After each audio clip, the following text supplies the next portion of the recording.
Go.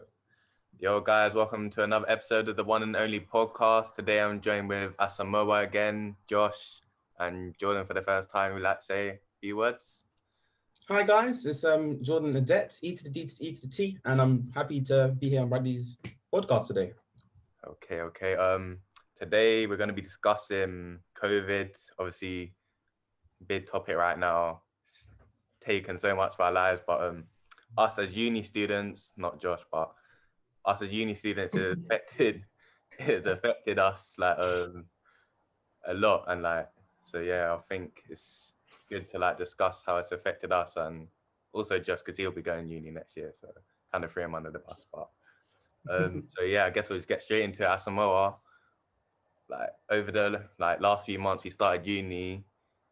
How would you, and you got a sister that went uni as well. How do you think from what she said compared to what how you found it? How much of a difference has it been? Yeah, as in my sister, she said when she went to uni, she said that her first year was like her best like experience, as in it was like because it's not really that hard yet. It's like the adjustment period from sixth form to uni, so it's not like intense. So like she said that she could like go out, enjoy herself. Obviously, this is before Corona, so like there was like parties and everything. But me going to uni is like it's been fun. It's been like a couple of motives. Even this is like Ah, mm. before. This is during like This is COVID. This COVID. is It was COVID only. This before is lockdown. COVID. This is it was before lockdown. So like I it was said fun. before lockdown. Don't try and cover yourself now, but But yeah, even that I feel like it hasn't been what I was expecting it to be. So but yeah, it's fair been so enough. like Fair it's enough. been good so far. Fair enough. Jordan, we saying Birmingham. um, What's the differences? cool. So if you don't know, I go to the University of Birmingham first year. I study biomedical sciences, and I have to say that most lectures are online now, or literally all of them. And what the uni do is that they just pre-record the lectures now, and it kind of destabilizes my entire routine because when you go into campus, it gives you like a schedule and a set time to be somewhere. And in campus lectures, you get to like engage with your teachers. But now that things are online, the engagement's not there, and my attention span's very short in it, so I Yeah, can't just that's sit at the that's exactly how I feel. Like they slap it on a Monday morning, like 9 o'clock, whatever. yeah. Expect us to do it for the whole week. Like I just when I'm at home and just chilling in my bed, I have no motivation to just get up and do That's what work. I'm But saying, and that's what I'm saying. Because if like at the start of uni, lectures will say that at 9 a.m. I know I need to wake up 8 a.m. do stuff before I leave the house by like 8:50, so I won't be late. But now that it's just all online, I can do it in my own time, and I'm just like, you have like 5 lectures to do, and you don't have the motivation to do it. So yeah, it's kind of I feel like at that point. kind of prevents us from I don't know doing the sort of extra bit. 'Cause like when you're going to in-person lectures, like you're gonna have your full attention on the actual lecture, like you're not focusing on everything else. But when you're at home, you're in your like own sort of space, so you're gonna have so many other things that's on your mind rather than just the lecture. So I don't know, I don't think it's the same, but Like it's sorry, sorry to cut you off, but I feel like um, it's hard to concentrate in online lectures because you got your phone, you got It's like hard, isn't it? It's hard, isn't it? you're Like muted, like there's no one everything. to stop you from going on your phone, Okay. going on Instagram, Snapchat. Like it's just I mm, feel like I'll get a notification on my phone, and if it was, it'll be right next to me because I'm not there. But I feel like if I'm there, it'll be in my pocket. It'll be on silent, so I wouldn't know. But as I soon as see I it. go on that notification and then I Yeah, go into another app and then it's just game over. I'm not finishing that for the rest of the day, but that's just I me. get that. Okay, Josh, you're sort of like in a different sort of situation enough. Like you chose to defer for a year. Like why do you defer, and do you think is the right choice?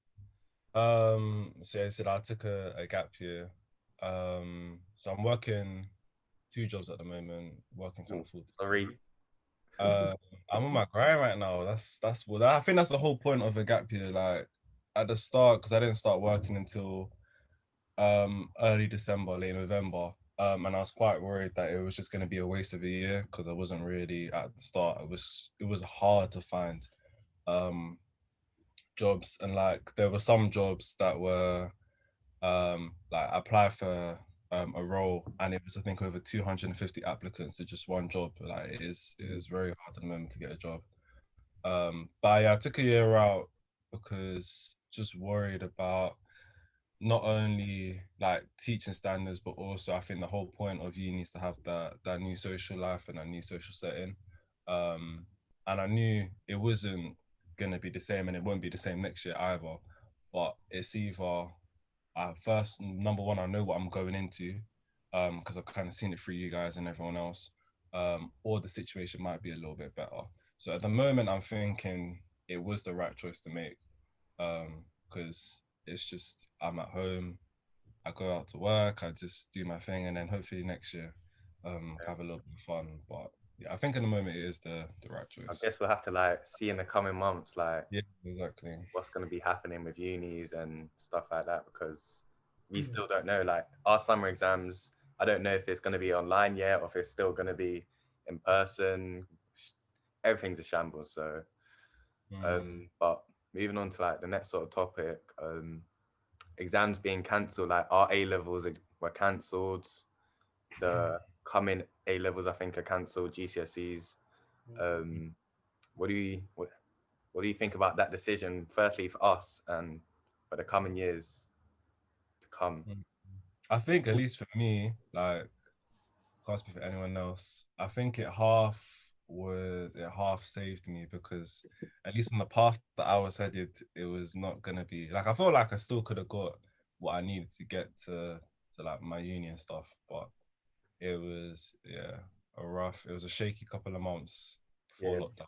So I feel like I was sort of in that same sort of bubble because like at the point that when the exams were cancelled, like wasn't doing like my full potential, but I also think like I'm the sort of person like when it comes to it a month before I'll put in that work and I'll get that sort of grade that I need. So I don't know, we can't really tell because we didn't do our exams how well we would have done, but No, for me, I was kind of annoyed that exams got cancelled.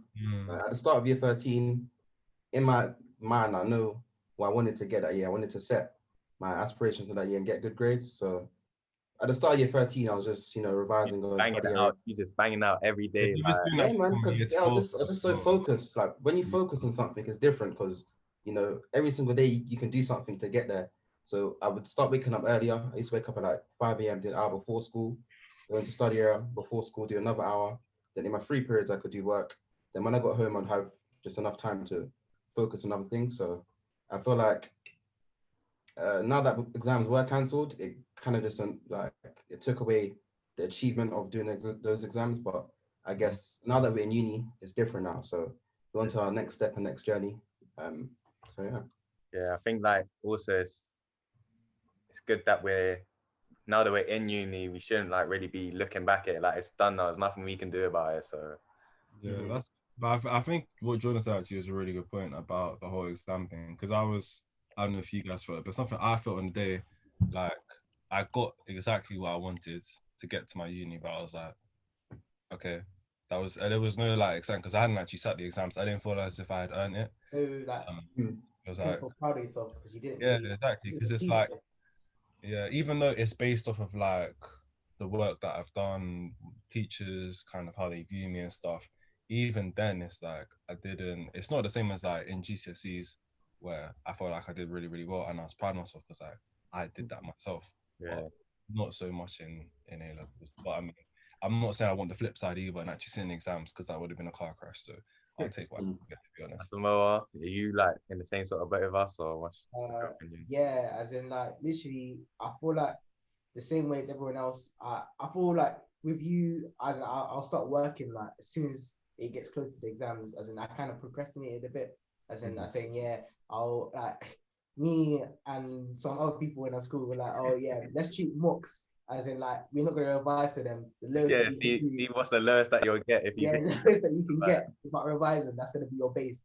I feel like that was wrong mentality, but it was like I don't know how I'm sitting on the fence with exams getting cancelled. That I didn't mind it, but like I feel like there's no achievement. You don't feel like a sense of pride that I did this. But same way I got the good grades, so I'm happy. So I got really nothing to complain about. Okay, we'll move on to life after sixth form. We all went to the same sixth form, if you guys didn't know. But life after sixth form, we've all gone sort of similar paths, but also different paths. So, start with Jordan. How has life after sixth form been for you? So if you don't know, I lived in London. All of us live in London. And then for the first year, I applied for biomedical sciences. So I'm at Birmingham now, University of Birmingham. It's been different, moving away and living alone. Like you have to be independent. Like I'm telling you, you need to cook, clean, tidy up. If you don't do it, then you got to starve. You got to, be disorganized and stuff. So for me personally, shifting from home and my mum basically did everything for me at home. I'm not gonna lie, I didn't really cook. Now I have to say that I'm becoming more independent of myself, and I like that every day is like a challenge. I can cook something new, or just do things like that. So I have to say that I'm enjoying uni and just the independence of it. Yeah, I was like similar to that, like because I'm an only child, like I'm the only child out of all of us. So I was already like sort of had that sort of independence, even though like my mum does most of the stuff, like similar to you, like she cooks, she cleans. But because I'm the only child, I already had that sort of independence. So I feel like that transition to uni wouldn't be hard for me because I already know like how to live alone because I've done it for so much of my life. So yeah, that's how I feel. But SMR, how are you finding the life after sixth form? Yeah, I'm loving uni life. Like I feel like it could be better, as in terms of like 100%. Uni could be better. Yeah, Definitely. but I feel like Jordan said a really important point about you need to learn how to cook, clean, everything. It's hard, isn't it? Yeah, you live by yourself. I can't even lie. You can't cook, fam. Always ordering. I'm a chef, bro. Look, I'm gonna edit it. Just you order and takeaway, stop lying. You order and takeaway. See, look, that's the trap you fall into. If you order takeaways every day, you're gonna run out of money. Like, it's sweet, yeah. Don't do it. Like, it's not worth it. Just like learn how to cook. It's actually free. You can go on YouTube, go to a store. Like, it's like just do it, guys. It's gonna save you so much money, and you'll have more money and like for other stuff. Fair enough. Okay. Now we'll go on to like whether we think the government and lecturers have been doing like enough for us in terms of helping us as uni students, in terms of helping the rest of society as well. So first we'll talk about the government and like uni fees. Do you think they should be reducing uni fees? How much? That sort of stuff. So Jordan, what are you saying? Okay. Your face on you like your Yeah, this is a big topic, like how the unis are being run, how schools and how the government are dealing with the pandemic. And with lectures always being online, it just takes the learning out of learning. And like a lot of uni students are becoming dependent on doing a lecture, understanding the lecture, and then doing an exam to then get graded on by lecturers. But you're missing out the interaction where you can ask questions to lecturers. So like I'm doing biomedical sciences, so I'm supposed to be doing labs, going into practicals, getting my hands dirty. I think that's the right phrase, but I'm supposed to be, going on labs, doing campus, but obviously we can't do that at the moment. So everything being online at the moment, like, is this what we're paying $9,000 a year for? So we need to 9K for Zoom. 9K, 9K. My exams, my exams are multiple choice quizzes. Like, what is the point? Hold up, wait a minute. Like, how are we paying $9,000 and we're just sitting indoors in online lectures? Like, this is not the full university life. That's what I have to say. It's not the full university life. Do you think that's more on the government or lecturers? Lecturers should be doing more. The government should be doing more. Oh, 100% the government, because the government are the ones that are telling the universities and schools what to do during this pandemic. So it is down to the government and what they decide. But I don't believe that they've been. I have a lot of doubts with the government. So we'll just have to see how this plays out, and in the next couple of months, hopefully, universities start allowing students onto campus to actually engage in their course, which will help them in the long term. We'll have to see. Your uni, if you got no in-person lectures at all. None at the moment. Semester 2 starts February the 1st, and they haven't told us anything yet, like, about going on labs. So I think it's just all online, like pre-recorded. It's not even live sessions. I think it's just pre-recorded lectures, and I just don't like doing pre-recorded lectures all the time. I just don't engage. I get so bored, and I just do things to find motivation. But yeah, it's hard. It is hard, definitely. Fair enough. Asamoah, do you think the Yes. lecturers or government are like at fault? I think it's 100% the government, because like the lecturers can only do what the government tells them to do, so you can't really get at them for like following orders. I feel like Boris Boris and like, Johnson. Wow. Boris just Johnson. a clown. Like he just needs to, they needs to do more, because like, I mean, I'm not in the same situation as Jordan. Like we study the same thing, but I have labs in person, but it's only like 5 people I would say attend. So like it's small groups, and I feel like it's so much better than like, I feel like so much more interactive than with my online lectures, because at least I like get up, I force myself to get up. Because with my online lectures, I know you guys done this a couple of times, you're like, I can't be asked to go to this lecture, but it's recorded. So you're like, oh, I'll do it later, I'll do it later. Just push it Yeah, back. it builds up in it. It just Yeah, builds up. it's not the right You thing do to it like do. that. But when my lecture's in person, I know I can't miss this. I have to go to it. It's not going to be recorded now. I'm so happy that my lectures that are in person, like, just so much easier to go to, so much like better. Alright, cool. Josh, as like an outsider, not in uni, what do you think about like the sort of situation? Do you think the government should be doing more for us, or do you think like all the other situations is fair enough that they're not? I think it's difficult because, well, the first thing I think is bad is that anything that's been mentioned kind of in terms of education has only really been to do with secondary schools or primary schools. They don't really tend to talk about unis that much. You guys are kind of being pushed to the side quite a bit. But with like the reducing the fees, I think there definitely should be some form of like compensation. I know I think some people have like discounted accommodation, like they're not being charged if they're not living there, Yeah.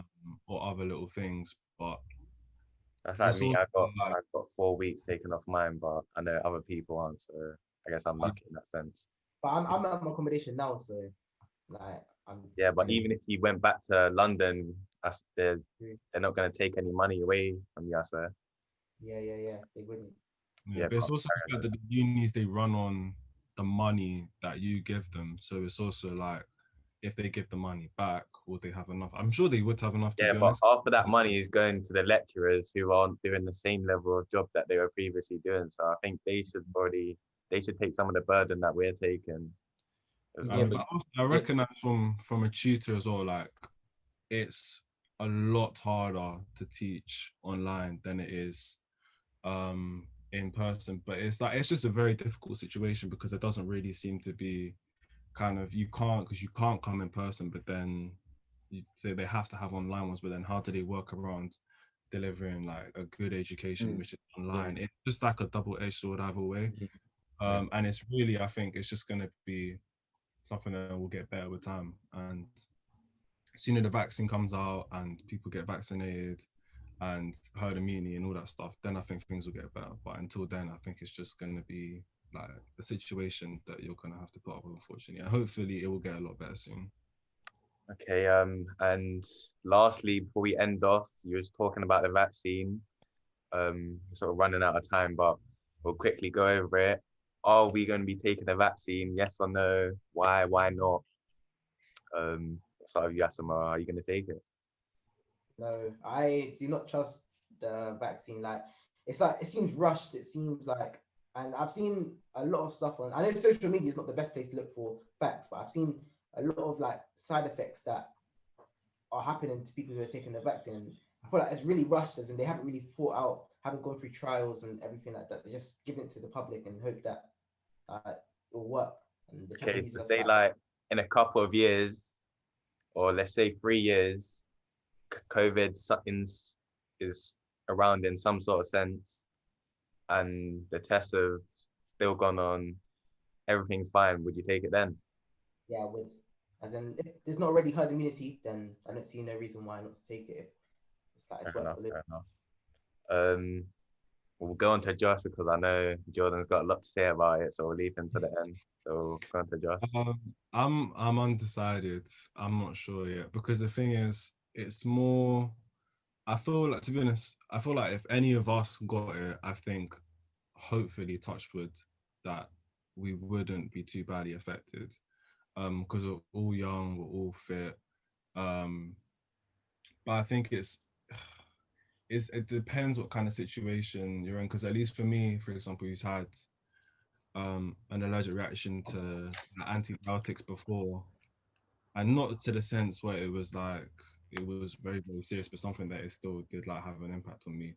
It's just the slight worry that is there, and also what Josh was saying um about how quickly it was done. Like normally it takes years and years of like testing and things like that, Yeah. and it just, I'm not sure. There's some days I think, yeah, do you know, I think it would be a good idea, and then sometimes I think actually I don't know about this. I'm still undecided now, to be honest. Yeah, with the vaccine and how you said that usually takes years and years to be tested. I understand that because vaccines usually take between 8 and 12 years to be manufactured and safely distributed to the public. But now that they're saying that they have a COVID-19 vaccine in a year, it makes me very skeptical because, you know, how are they going to know the long-term effects of the vaccine once you've had it? Because that's why you do things on a temporal scale, and that's why you have researchers who over years and years are, you know, seeing the symptoms of the people who have had the vaccine to see if it has like a correlation to a particular disease or, you know, an effect on an individual. So with vaccines, like now, I wouldn't say I'm anti-vax. It's just I would just want to be able to ask one of the professors, one of the researchers questions about vaccines to understand more, because I do believe that the media coverages on vaccines, they don't talk about anything about, you know, the negatives of taking a vaccine, or it's mainly coverage as it being safe. But just going on off topic a bit, with vaccine companies can't be prosecuted. So if that's the case, I would wonder why, if you can't be prosecuted from, you know, manufacturing a vaccine and giving it to someone, if there was to be a severe neurological or severe irreversible effect on that individual, there's nothing you can really do about it. Because if you do want to prosecute vaccine companies, the way you have to do it is go through petition systems over years and years and years. And even then, if they say that you can, you know, get some money or some compensation, it'll be from like tax money. So it's not really a whether of would I take the vaccine or not. It's just I want to be able to ask the correct questions, because is the vaccine really safe? And I feel like all of us should be asking these questions, you know, and especially how the government have been dealing with the pandemic. There are a lot of things where you need to ask questions about, because, you know, yeah, so that's just my thoughts on the vaccine. And yeah, I want to know what you guys think on the vaccine as well. Yeah, so these two have already gave their sort of summary. For me, I think I'm sort of like in the same boat as Mo. I want a few more years to see like the side effects and how each, because there's a few vaccines at the moment. I want to see which one has the best like percentages and that sort of stuff. So I'll like wait for a bit, because I know my mum's taking a vaccine because she's a nurse. She has to. So for some people, like I can see why they're taking it, but for me, at the moment, I just want to wait it out and just, I guess, hope. But I think it would be a yearly. I think it would be a yearly thing as well, like the flu jab. So, from my understanding at the moment, they was gonna do both doses. So, because I think you need to have 2 doses within 4 weeks. That's now changed, I think, 12 weeks or something. But I think what they're doing now is, instead of doing both doses, so you can get that full immunity, then make sure everyone gets one dose. And I think they have vaccinated quite a few people. Like the queen and that. Yeah, but I was about to say that. Yeah, I find it so interesting that the Queen never said which one she had. yo, guys, welcome back to episode 2 of the one and only. Guys,